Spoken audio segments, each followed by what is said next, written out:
Got a sponsor for y'all this week, and like we said last week, we always try to find partners that fit with our audience, and based on y'all's comments about our computer model throughout the year last year, we think MyBookie fits with you.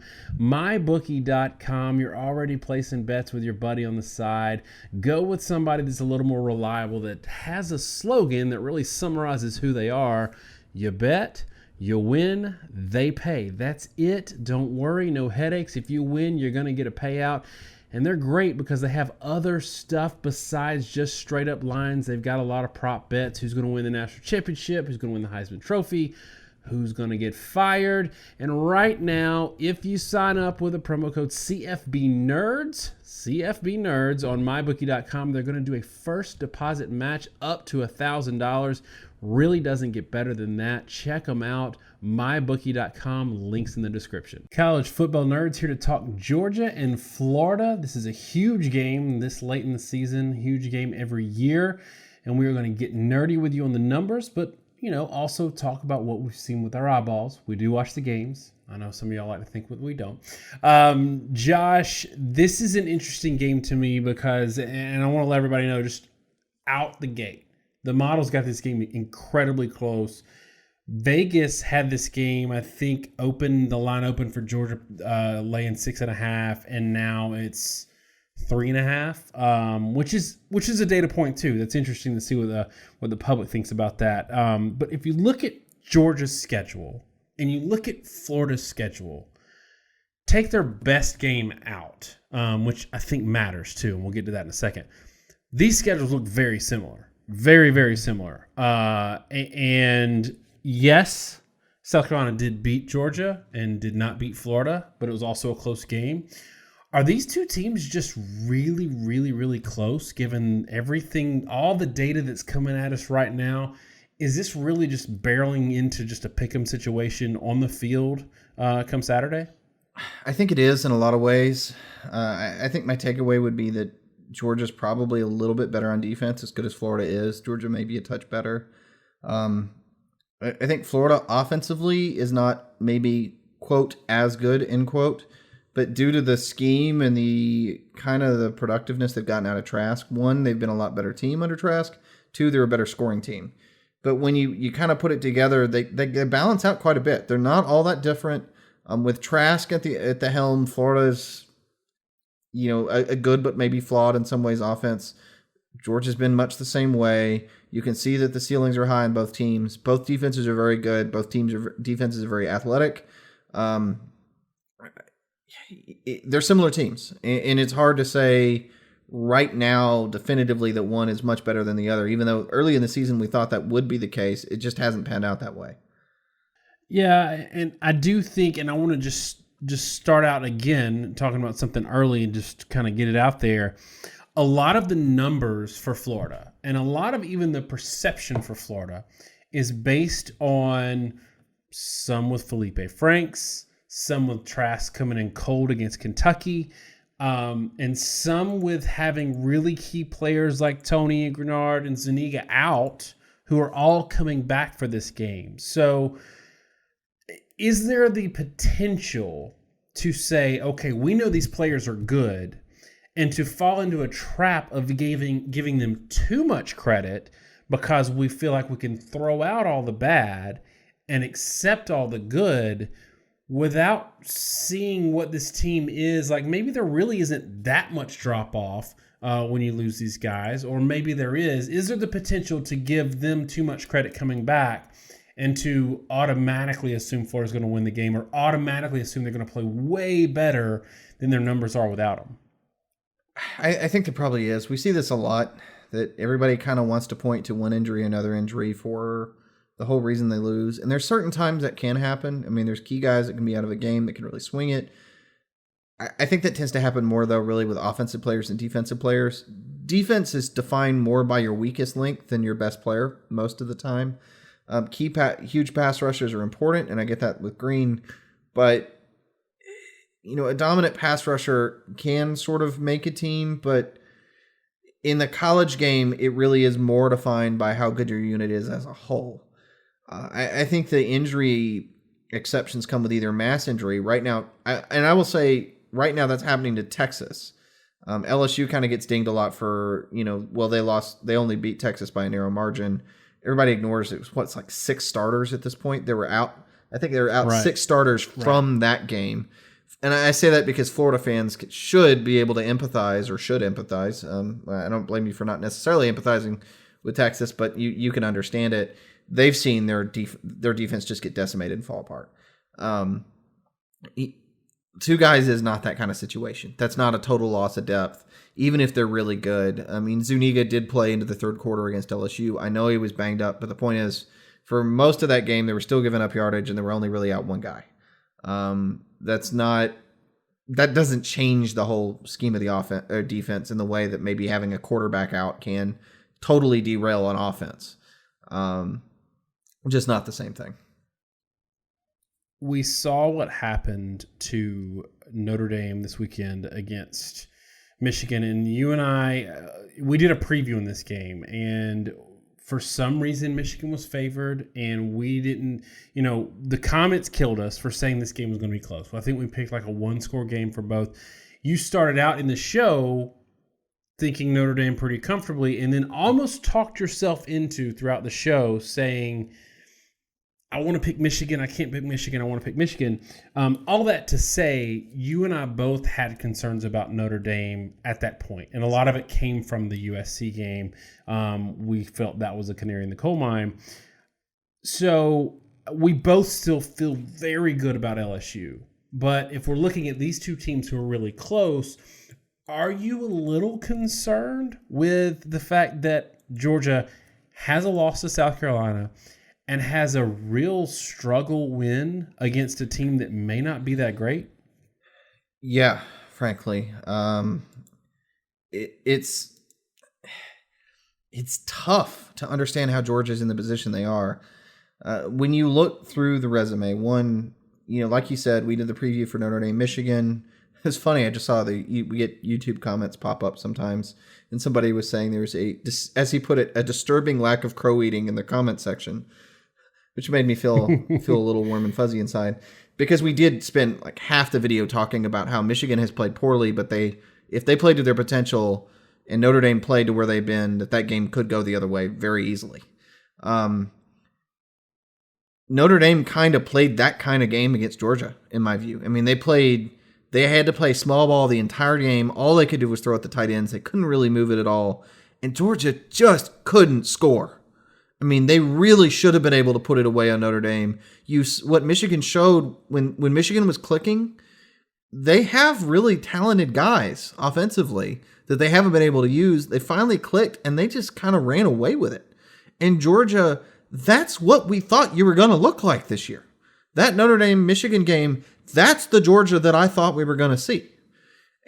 And that's what concerns me. And when you said the Tennessee game was a good game, but they were still 5.8 yards per carry, not setting the world on fire, just a Tennessee team that kind of doing its typical not great kind of self-implode mode. In South Carolina, 4 yards a carry, 43 rush attempts, never able to put it away. Kentucky even, 21-0, but still 5.5 yards per carry, 43 rush attempts. And that was a game, right, that was just an absolute slog to get to 21-0 in that game against a third-string quarterback / wide receiver. Georgia has not really put it together at any point all year. And the run game was the defining thing in 2018. The run game was what they could lean on, play in and play out. They ended the season a 5.9 yard per carry team, but that was mainly because they played Alabama and Texas and got shut down. When they played Auburn, they were 6.6 yards per carry. When they played Kentucky, it was a really good defense last year, 6.6 yards per carry. The one bad game was LSU at 3.8, but even like Florida, who was a good defense, still 4.6 yards per carry. They have not done that, and that concerns me. And it's more than just the scores. It's how they've won. It's how they lost. All those things have not looked like the Georgia I expected, and that's why I think everybody is rightly critical of them. And I feel like we're going a little negative, and y'all, this is kind of how we do when we analyze teams that are on the cusp or square in elite status. And Georgia's been there for years now. So it's fair. It's fair commentary. I want to be positive, but it's fair commentary. And when you look at the three good-ish teams, not great teams they've played, Notre Dame, South Carolina, Kentucky, they're averaging 22 points a game. We now have more data points that show there's problems on Georgia's offense than could be just an aberration. But I want to go positive. And we talked about this with Michigan in that what you just said, if they could click, and Notre Dame fans killed us for this. They're like, well, we've shown more potential all year, blah, blah, blah. I'm like, no, same thing against Penn State. If Michigan puts it all together, they have potential at all their skill positions, at everything but that crappy offensive line, to really put up a number. Between these two teams, is it fair to say that Florida's maybe playing better football, but Georgia has a lot higher ceiling left to go, potentially, that could happen in any game? I would agree with that. I would say the advanced stats, one, and this is just a marker, right? But, Georgia is number 4 in defense in SP+, okay? Number 4 is really good. They're actually ranked ahead of Clemson right now, who at one point was the top defense. Florida's 17th. They're a very, very good defense, but Georgia has been dominant on a level that Florida has not. Georgia is younger than Florida in spite of that defensively. The issue has been all on the offensive side of the ball.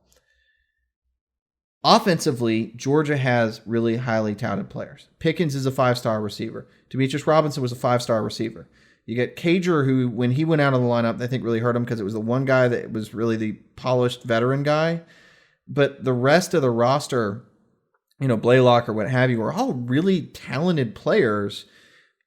I think the biggest thing from Georgia is they just haven't had polish or cohesiveness, and it's been weird. The offensive line, we thought going into the season would probably be the best line in football, and that's why I was talking so much about the run, because it surprised us. But they should be able to impose their will. I do still think Fromm's a very good quarterback, even if maybe Georgia fans have jumped off that bandwagon. I think it's unfair. I think the biggest thing from them, and it was similar to what we said with Michigan, but maybe a slightly different problem, the receivers have the potential to be dynamic playmakers for Georgia, and they haven't been. That South Carolina game, you could say to a certain degree, that game was defined by a drop by Simmons. And I will say even the pick 6 in that game, Pickens let the guy undercut him and take the ball away. And I talked about that after the game when we did a recap. It kind of shocked me that he was surprised by it and just watched him run off. And you can't do that because you never know when he makes a cut or somebody, the Fromm goes to cut him off, you might be able to get him tackled from behind. If Georgia can put that together, if the size, the speed, the athleticism is 100% there, the pedigree is 100% there, and it just haven't clicked yet. If that all went together, they've already got a defense that's probably as good or better than Florida's very good defense. If the offense actually played up to its potential, this is a top 4 team as good as any of the other top 4 teams. And I think most of that is on the receiving core. I don't think all that much is on Fromm. I just don't think guys are open. But right now, the receivers that are all new are so out of sorts, and it's partly maybe due to play calling. They just can't hit that ceiling. All right, so on the flip side, and I would say your 17 number with Florida with these guys out, even though I said that maybe we have the tendency to read too much into guys coming back, I think healthy, Florida is a top 10 defense, probably top 7 defense. So those numbers are a little askew. But on the flip side, Florida's one good team data point is LSU, who we're both really high on. Putting all the rest of the season aside, the offensive production in that game, does it encourage you enough to think that maybe they can consistently do something like that through the rest of the year, that maybe Trask has gotten comfortable and they can show something the rest of the year, even against good defenses? Did that encourage you a little bit? It did, and I think this is the biggest thing I want to point out with that. The thing that impressed me with Florida was how they were able to put points on the board, pure and simple. And I think when we end this discussion, if it's cool with you, maybe we can even head in the model, because it kind of leads into a discussion point of the model. So absolutely, Florida offensively, early in the year, like with the Kentucky game, they were 7.7 yards per play. Even in the Miami game, they were 5.5 yards per play. The shocking thing is that they couldn't score 30 points at 7.7 yards per play, because that's pretty normal. That's a high per play average to score 29 points. And the problem, really 100%, when they had Felipe Franks at the helm, they were so prone to negative, stupid plays that it just derailed the entire offense. We talked about this a little bit when we were trying to break down what happened with Oklahoma and Kansas State. Oklahoma really dominated that game statistically in a lot of ways. Jalen Hurts was 15.2 yards per attempt. Jalen Hurts was over 5 yards per carry. The problem for Oklahoma was, despite the fact that they were averaging something crazy like 9 yards per play, they were 3 of 8 on third down. When things went wrong, they went wrong at the wrong time and the wrong way. And that's what kept them from winning in that Kansas State game, if you want the short version. Felipe Franks was like a mistake magnet. And it was crazy how he, as I put it sometimes, you can waste yardage, and they would waste massive amounts of yardage. Trask completely changed the offense by efficiently, and consistently moving the ball in the way they were not able to do before. The per play yardage has gone down with Trask, and I'm not sure how much people truly understand that. With Franks, it was 5.5 yards per play, 7.3 Tennessee Martin, 7.7 against Kentucky, 6.2 against Tennessee, 7 against Townsend. Bang, bang, bang, bang, bang. But they were still scoring, 20, 30, maybe up to 40 points. LSU, 5.4 yards per play, was the lowest per play average of the entire season. But they scored 28 points in a truncated game, and they did it because Trask got third downs when he needed to. He capitalized in the red zone efficiently enough to keep scoring touchdowns. Against South Carolina, 5.6 yards per play against South Carolina was 0.1 yards per play higher than the Miami of Florida game, or even what they had managed in the Auburn game, and they scored 38 points. And it's just Trask and his efficiency. So that's the change to me with Florida. And when you talk about the encouragement, it's not really the offensive production, because I'm telling you as a stats guy, it's not really actually better. It's that Felipe Franks he could make any throw on the football field.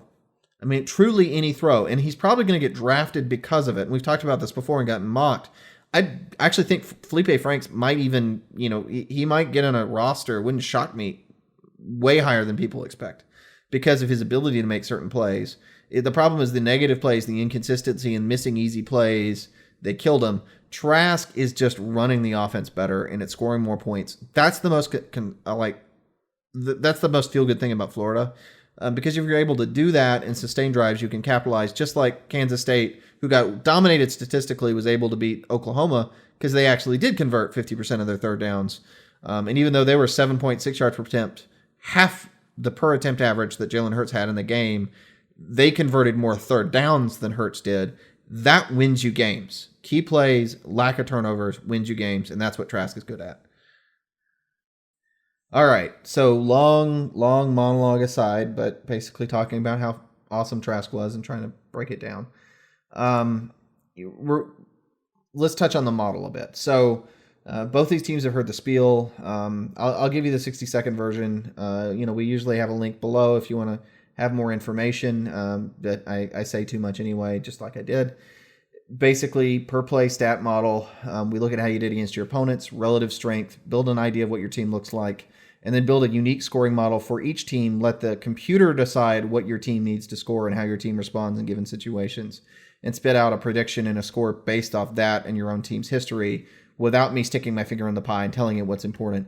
It figures out what has been important for you this season versus, and which may be different for everybody.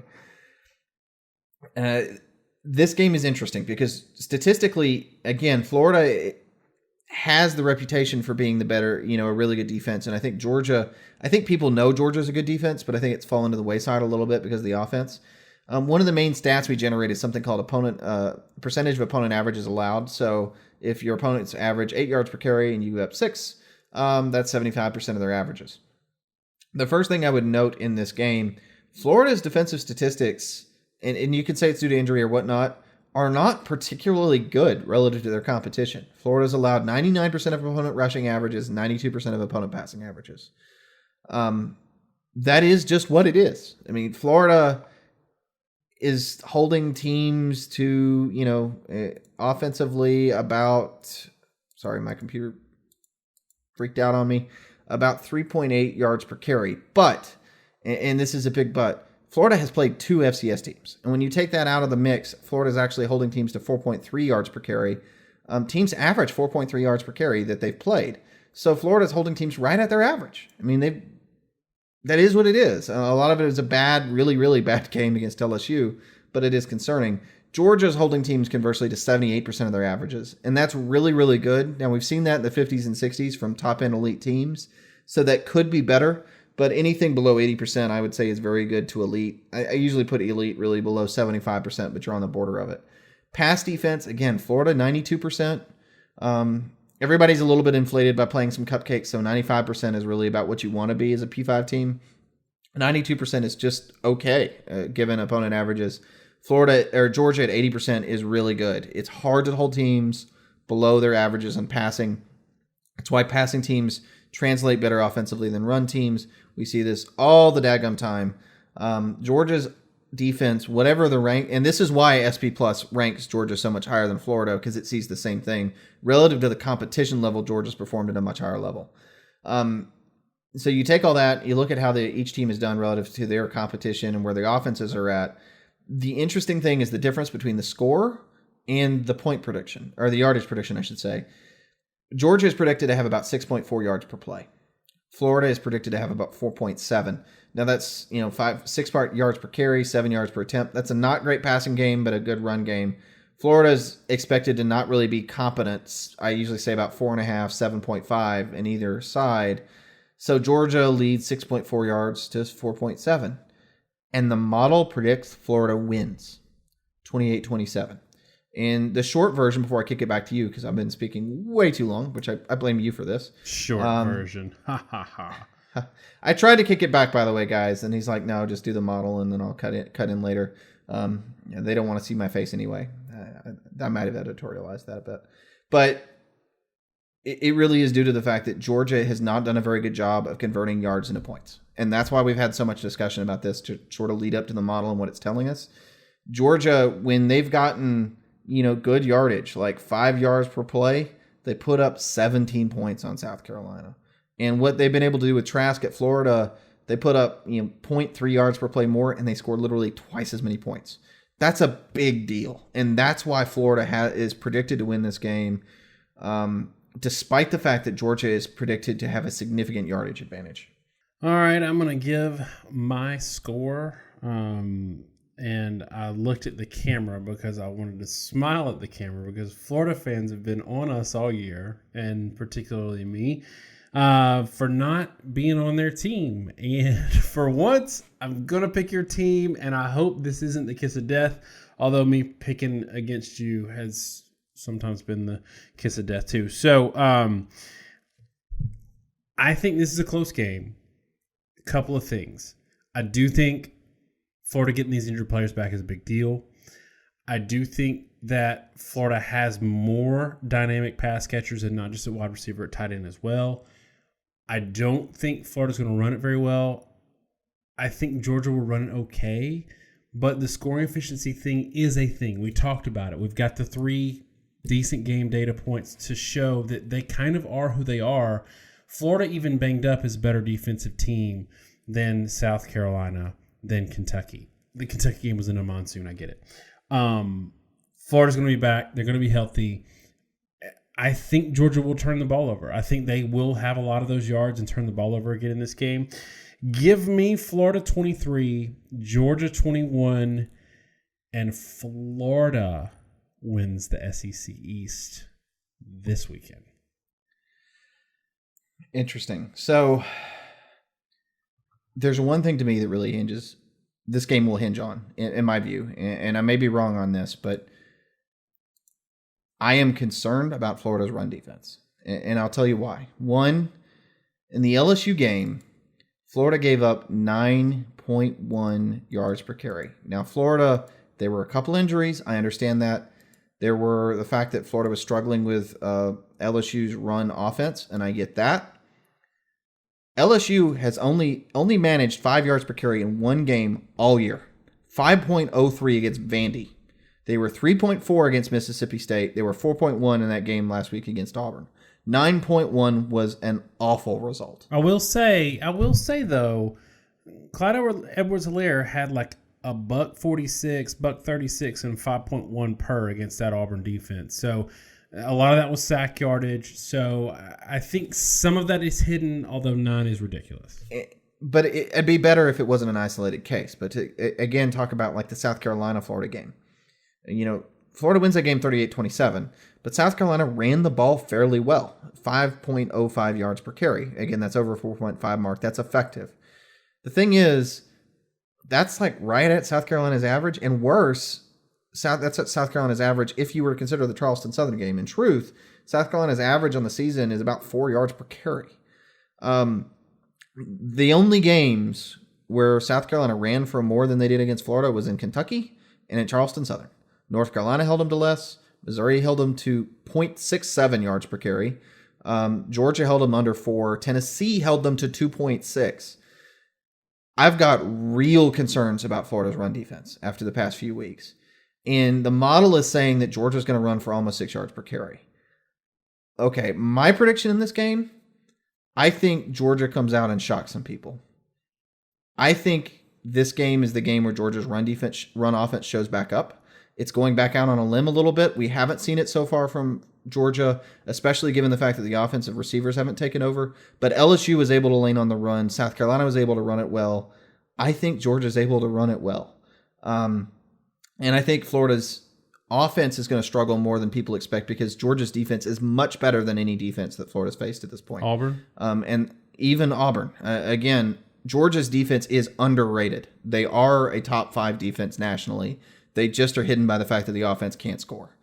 I have this game 27-17, Georgia over Florida.